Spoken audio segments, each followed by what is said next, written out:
Welcome. This is a featured contribution for National Black Girl Month 2025, a national initiative co-founded by Felicia Ford of Felicia Ford and Co. and Dr. Rikesha Fry Brown of Dr. Rikesha Fry Brown, LLC. Each year, National Black Girl Month centers the experiences, identities, and voices of Black women and girls. Some years, we highlight a specific theme or segment within our communities. This year, we're focusing on Black motherhood, the traditions, expectations, and personal shifts that often go unnamed but are deeply felt. Whether by birth, by bond, or by role, Black mothers often hold more than we can measure.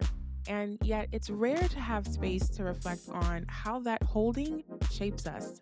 In this video, you'll hear from Dr. Phoebe Ajayi, a physician and maternal health advocate whose work explores what recovery looks like after childbirth, not only for the body, but for the identity of the mother. Her reflections are drawn from clinical experience, lived truth, and a desire to reimagine how care continues after birth. To explore more, visit nationalblackgirlmonth.com and download your 2025 National Black Girl Month Toolkit. You'll find journal prompts, reflection guides, and ways to stay connected throughout the month. Let's begin. As a medical doctor, there are patients that stay with me for a very long time. One of such patients was an elderly lady that I had the privilege of treating when I was working in a rural primary health clinic in Nigeria. She had the worst case of uterovaginal prolapse that I had ever seen. Her uterus was completely outside her body, and she had to physically shove it up through her vagina and hold it in place with some rolled up cloths. Fast forward several years, and I was a doctor working in the UK. I got pregnant with my first. That was 2017 to 2018. I had really bad pelvic girdle pain, and I went on to develop pelvic floor dysfunction after I had my baby. That experience, of course, brought back this lady into my mind, as well as other women that I had seen over the years with different symptoms arising from pelvic floor dysfunction. Because I'm a doctor, I knew what the problem was and I knew what to do. But then I started thinking about these women. What do they know? What kind of care do they receive? As healthcare providers, how do we rehabilitate these women? And looking into this made me realize that there was a serious deficit in the care, services, and knowledge available to many women. And that was what inspired my work into postpartum rehabilitation. I think that motherhood is like a marathon. And just like every marathon, one should prepare as much as possible, physically, emotionally, financially, spiritually, mentally. There's so many ways one needs to prepare. I think that unfortunately, many of us go into the whole motherhood journey underprepared. I mean, there's really no way to be 100% prepared because there are so many physiological changes with sometimes irreversible consequences. However, one can prepare to the best of their ability. I think because we are underprepared and there are so many changes going on, many of us unfortunately burn out. I think that maintaining one's sense of self as a mother and not losing oneself in motherhood is actually twofold. The first is acceptance. Just accept that things are going to change. Your life as you knew it has changed. You're now responsible for a new person. I think there is a lot of angst that comes from resisting that change, struggling with that change. I definitely struggled with the change after I had my first, and I know that many women struggle with this also. So there's just accepting that change. Maybe the next 1 or 2 years are going to be very different from what you were used to, but it's not bad. It's different. It's not worse. It's just a new normal that one is going to have to get used to. But also, as those changes are going on, I think it's important to remain anchored in who you are. If you have some sort of spiritual practice that might help keep you grounded, I think it's very important to do something for yourself and not allow yourself become completely consumed by motherhood. So for me, it looked like putting boundaries around certain areas. So I made up my mind that when I met up my friends for coffee or work colleagues, I wouldn't bring up baby talk. I promised myself that I wasn't going to do that, because it's easy once you start talking about the baby and then you start showing this picture and that picture and that picture. And yes, your colleagues or your friends, they will ooh and ah over the babies. But I think generally speaking, people don't care so much about babies they are not related to. So I think most times they're being polite, or maybe I just have the wrong kind of friends. But I didn't want the baby to consume every aspect of my life, like my work life, my social life, my friendships, and all that. So that was a boundary that I set in place for myself. My husband and I also set a similar boundary around our relationship. So we were not allowed to discuss baby talk, children, and all of that on date nights. So that was a boundary that we put in place to protect our relationship. So I think generally, even as one is navigating through the realms of motherhood, I think it's important to remember that your baby is their own individual. They will grow up, they will leave the nest one day, and then you'll be left with yourself. So it's important to keep nourishing yourself, maintain healthy self practices in the midst of it all. And yes, in the first few years, you might have less time to spend on self, but I think it's really important to keep nourishing oneself regardless of how much time there is. It might just be a 5-minute practice, it might be 2 minutes here and there, because guess what? You can't pour from an empty cup. I know you've heard this 1,000 times. It's a cliche because it's true.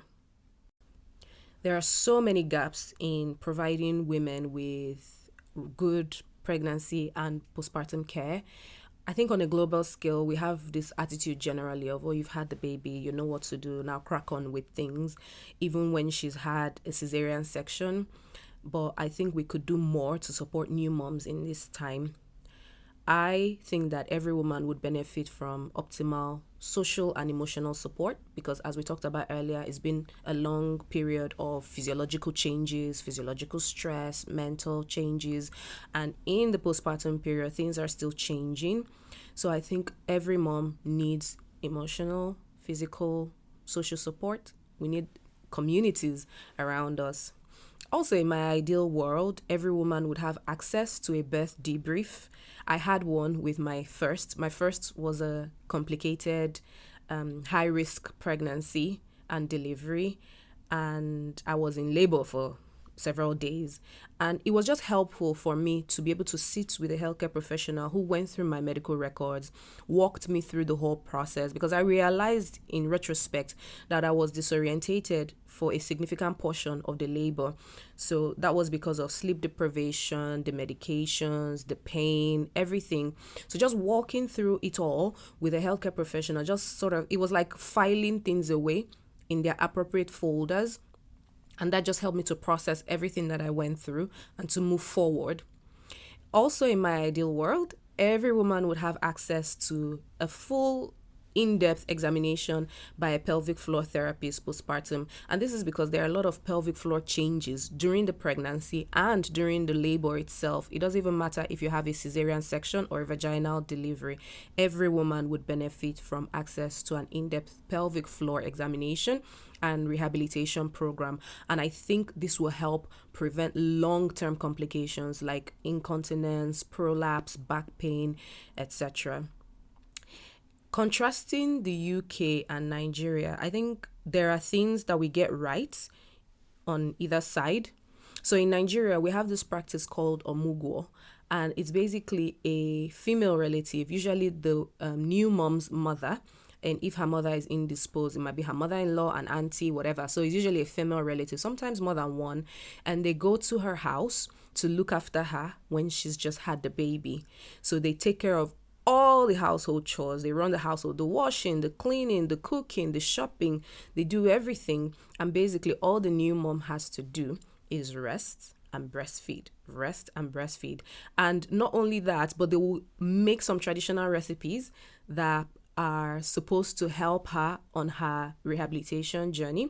They will give her massages and the like. So I wish we had that on a global scale.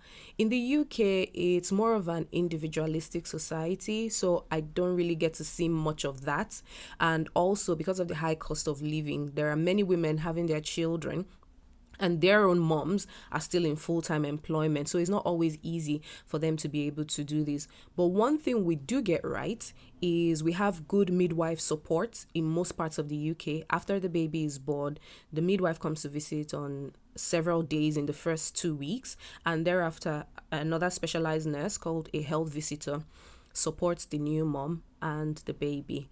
We also have a 6 to 8 week postnatal check, which is when the baby and the mom are assessed and examined. The baby usually has their first set of immunizations around this time.